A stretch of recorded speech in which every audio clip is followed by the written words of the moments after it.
어떻든 지금 최상목 그 대행, 지금 저 경제부 총리하고 안덕근 산자부 장관이 가 있습니다. 그죠?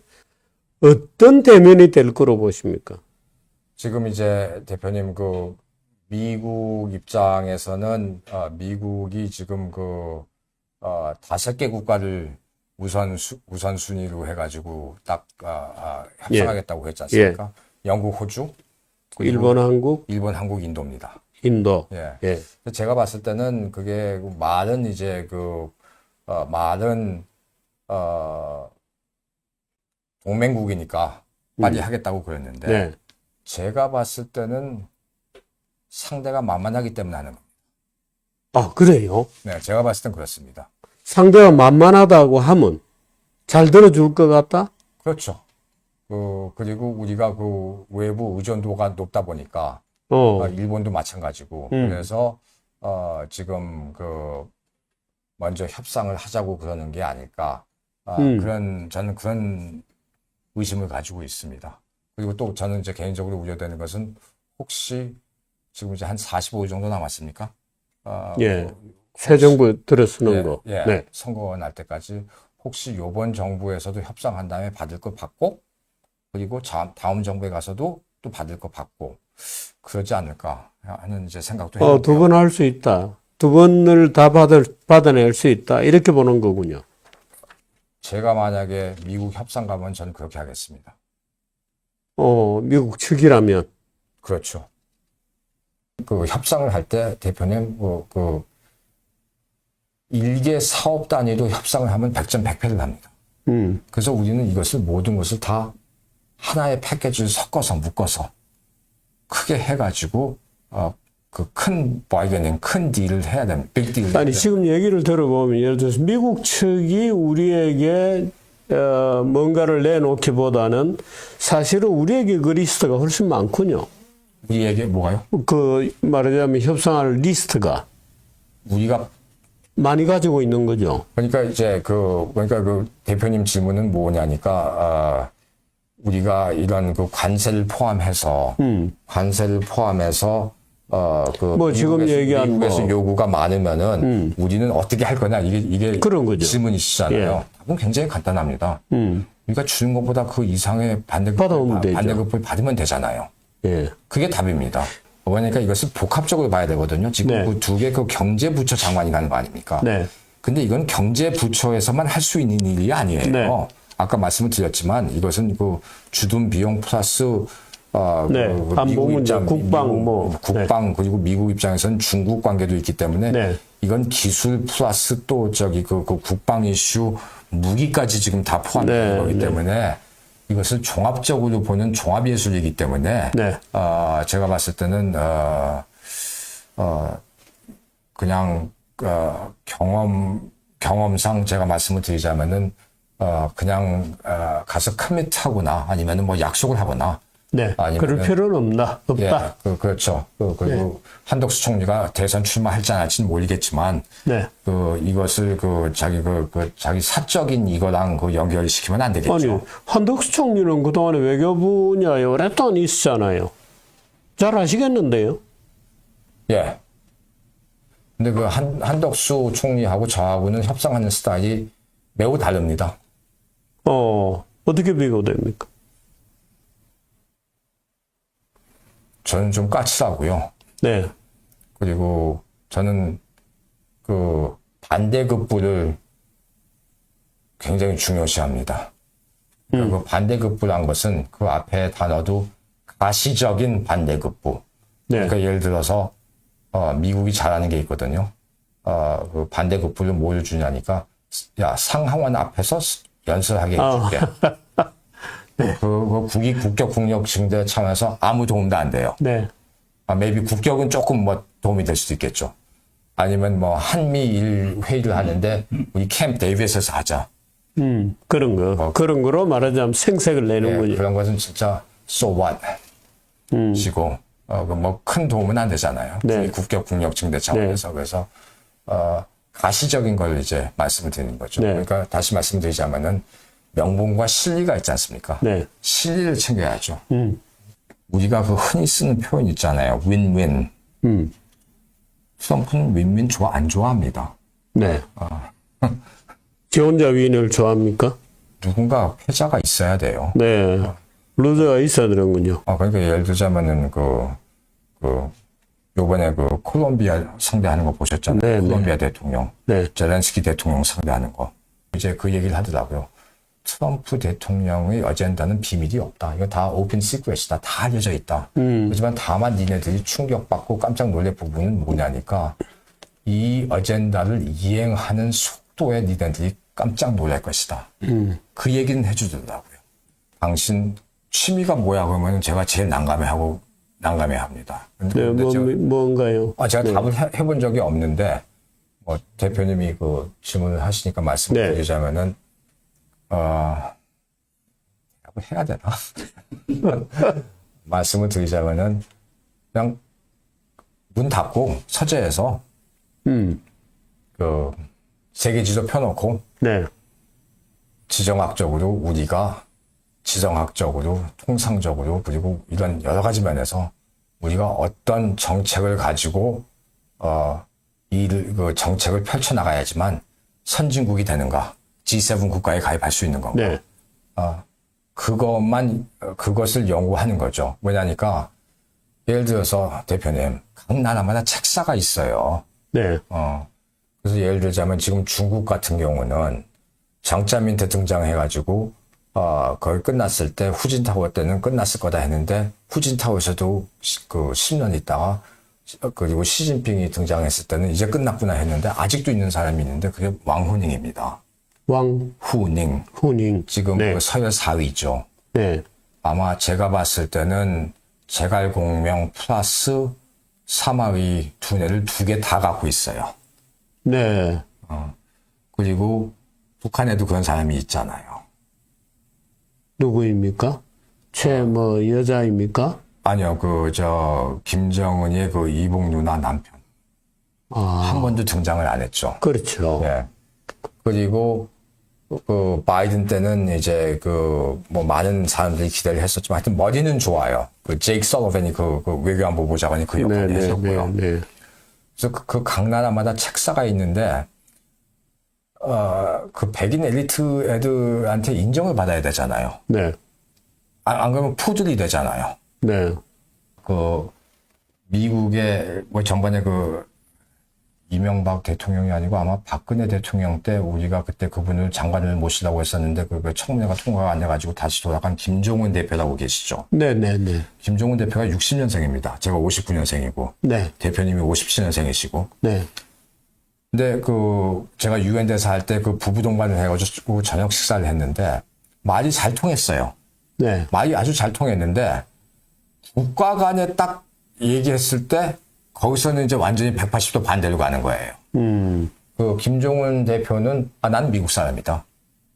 나는 그리고 미국 해군에도 있었었고 미국의 전쟁이 나면은 제일 먼저 전쟁터에 가가지고 인터넷 셋업을 해줘요. 네. 근데 저는 나는 한국 사람이다. 그리고 그렇기 때문에 나는 내 자식들은 한국에서 일을 해야 되고, 한국에서 살아야 되고, 나는 국산이다. 네. 그리고 저는 WTO에서 근무할 때 한 번 예외 빼놓고는 지금까지는 계속 국산차만 샀거든요. 그러니까 미제 외제차를 사본 적이 없어요. WTO에서 근무할 때 한 번 빼놓고는. 그래서, 그건 왜 그랬어요? 갑자기 한국 사람이니까요. 네. 한국 사람이니까 김치찌개 먹고 꼬리빼기 하고 갓김치 먹어야지. 지금 아이들도 서울에 들어와 있나요? 미국에서 교육시킨다면 다 한국에 왔습니다. 네. 네. 그래서, 이런 면에서 우리가 저는 국가관이라는 게 굉장히 중요하다고 봅니다. 그래서 그것은, 미국말만 잘하는 게 아니라, 네. 여기서 찬머리와 뜨거운 가슴으로 생각을 할 때, 네. 그 뜨거운 가슴이 어느 쪽에 가 있느냐, 그게 중요한 거죠. 네. 저는 이제 이 대표님한테도, 우리 4강하고는 관계를 잘 맺어야 된다. 네. 우리는 예를 들어서, 일본 같은 경우는, 많은 사람들이 제가 일본에 대해서는 좀 이렇게 그때 불화수소 이슈 때문에, 네. 지소미아 문제 때문에, 네. 제가 일본에 대한 강경 정책을 갖고 있다고 생각하는데, 근데 그분들은 잘 몰라서 그랬는데, 그때 제가 지소미아를 이제 종료시키겠다고 했거든요. 네. 근데 제가 종료 안 시켰잖아요. 종료 안 시킨 사람은 저거든요. 네. 그리고 제 생각에는 일본하고는 관계가 차기 정부에 가서는, 이런 시기에, 네. 이런 상황에서는 상황인 만큼 일본하고도 굉장히, 긴밀한 그 관계를 유지해야 됩니다. 네. 그럼 이제 대표님께서는 어느 정도 긴밀해야 돼? 이렇게 질문하실 거잖아요. 그것은 제가 봤을 때는 조슈와 사츠마가 협력했듯이 그 수준에서 우리가 협력을 해야 돼요. 허허. 그러면 이제 대표님께서는 더 구체적으로 얘기해달라고 말씀하실 거 아니에요. 네. 그러면 우리 그 K 방산이 수출이 잘 되거든요. 네. 근데 그 K 방산이 수출이 잘 되는데 일본 같은 경우는 무기 수출을 안 해요. 그래서 그러면은 우리 무기에 일본 그 부품들이 우수한 것들이 있거든요. 그런 분야에서는 협력할 것은 협력을 해야죠. 네. 그래서 일본하고는 그런 관계가 있고, 러시아 같은 경우는 지금 이제 그 우크라이나 전쟁이 끝나고 나면은 거기에 지금 미국, 유럽 기업들이 못 들어갑니다. 솔직히 전쟁 전에 러시아 시장은 우리 기업들한테 그다지 그렇게 좋은 그 시장은 아니었어요. 네. 어려운 시장이었어요. 네. 그러니까 100만 원짜리 슈퍼가 없어가지고 10,000원짜리를 100장을 찾는 시장이었거든요. 허허. 네. 근데 지금은 이제 100만 원짜리들이 있거든요. 네. 그리고 푸틴 자체도 한국한테 기대가 있고, 그리고 이 전쟁 도중에도 북극 항로 개척을 하기 위해서 네. 최빙선은 계속 주문을 하고 있고, 네. 그리고 그러니까 항로를 만들면은 국부가 그만큼 늘어나거든요. 그러니까 네. 그 아마존이나 아니면 테슬라처럼 돈을 벌기 위해서 달나라 아니면은 화성에다 보낼 필요가 없어요. 네. 그러니까 그 파나마 카날도 마찬가지고, 그 말라카 해 그것도 마찬가지고, 수에즈 카날도 마찬가지입니다. 네. 그걸 가지고 있으면 국부가 늘어나요. 네. 근데 지금 그 지구 온난화 때문에 북극이 녹기 때문에 이게 지금 그 북극 항로가 생길 수 있는 거거든요. 물동량이 동남아에서 부산으로 가서 블라디보스톡에 가가지고 왼쪽으로 간 다음에 유럽의 로터담까지 가면은 그게 일주일이 세이브가 돼가지고 비용이 약 네. 3분의 1이 절약이 됩니다. 네. 근데 미국 입장에서는 그러지 말고 오른쪽으로도 갈 수 있어야 된다. 네. 그래서 이게 그린랜드에도 관심이 있는 겁니다. 물론 거기에 그 자원들도 많지만, 네. 그 북극 항로 그 개발에 대한 그 중요성을 미국 현 정부가 다 잘 알고 있는 거죠. 그래서 이런 그 다방면의 그 전략을 가지고, 사고 방식을 가지고, 차기 정부가, 새로운 정부가 들어오면은, 만약에 그게 그 이재명 대표가 될 경우에는, 제가 이렇게 그 국정 운영에 참여를 해보니까, 5년 안에 30년 동안 할 수 있는 것을 해서 압축 성장을 해야 됩니다. 압축 성장을 해야 됩니다. 네. 인사가 많사더라고요.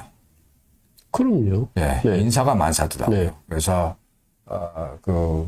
유능한 사람들이 사심 없는 유능한 사람들이 들어가가지고 잘릴 것을 겁내지 않고 자기가 해야 될 것은 반드시 해야 될 사람들이 들어가서 국민 세금돈 가지고 월급 받는 거잖아요. 네. 그럼 밥값 이상을 해야 되는데 그런 사람들. 근데 문제는 이제 항상 보면 그 모든 조직에 패거리들, 기득권을 형성하는 패거리들이 있거든요. 네. 그래서 그 사람들이 국가 역량을 약화시킵니다. 네. 그래서 그리고 무능한 사람들이 출세하게 되고요. 네. 그렇게 되면 이제 고스란히 피해는 국민의 몫이 되는 거고. 네. 그리고 대표님 보면 사람이 유무능한지는 어떻게 볼 수가 있냐니까 문제가 있는 것을 보면은 문제가 있는데 그 문제를 해결하지 않고 이벤트로 넘어갑니다. 예를 들어서 산업부 같은 경우는 어떤 공장에 오프닝이 있어가지고 그 가위로 리본 커팅 이런 행사 참여. 외교부 같은 경우는 대통령 모시고 해외 순방. 네. 근데 문제는 그대로 남아 있어요. 국정 운영에 참여하면서 두 번째로 잘한 일은 미사일 지침 해제시킨 거라고 생각하거든요. 네. 그래서 그것을 한류는 내부에서 전혀 토론이 없었었는데 네. 양 대통령 찾아가서 문재인 대통령 찾아가서 대통령님 이거 그 미사일 지침 해제시켜야 되겠습니다. 그랬더니 저를 한 3초 동안 쳐다보시더라고요. 그래서 그만 하라고 네. 해가지고 제가 이제 그것을 어렵게 허락을 받은 다음에 이 협상은 외교부가 하는 겁니다. 네. 그래서 외교부한테 협상을 하라고 했더니 답이 어떻게 돌아왔냐니까 이 협상은 시간이 많이 걸리고 매우 어려운 협상이니까 청와대 고위급에서 하세요 하고 답이 왔어요. 그래서 제가 다시 그 대통령 찾아가서 외교부에서 이걸 못 하겠답니다. 안 하겠답니다. 해가지고 제가 하우스 대 하우스, 블루 하우스 대 화이트 하우스 해가지고 제가 타결하겠습니다. 해가지고 대통령한테 허락받고 네. 제가 직접 협상을 해가지고 그것은 타결을 시켰던 네. 거죠. 근데 이런- 못하겠다고 말한다는 것은 참으로 괘씸한 일이네. 그러니까 국가, 민족, 그러니까 국민을 보고 일을 해야 되는데 세 사람만 보고 일을 하는 거죠. 세 사람은 Me, myself and I. 나와 내 자신과 나. 네.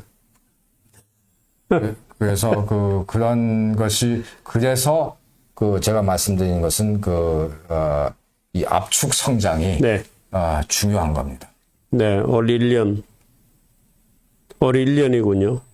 제가 봤을 때는 1년인 거. 제가 봤을 때는 100일, 6개월, 1년입니다. 100일, 6개월, 1년. 저한테 너는 왜 이재명 대표를 지지하는가 질문을 안 하세요? 왜 그리 갔어요? 어떻게 갔어요? 처음에 노무현 대통령 쪽에 줄을 서가지고 네. 지금까지 여기까지 온 겁니다. 네. 근데 이재명 대표의 직접 인터뷰까지 하셨으니까 저보다 어떻게 보면 더 잘 네. 아실 텐데,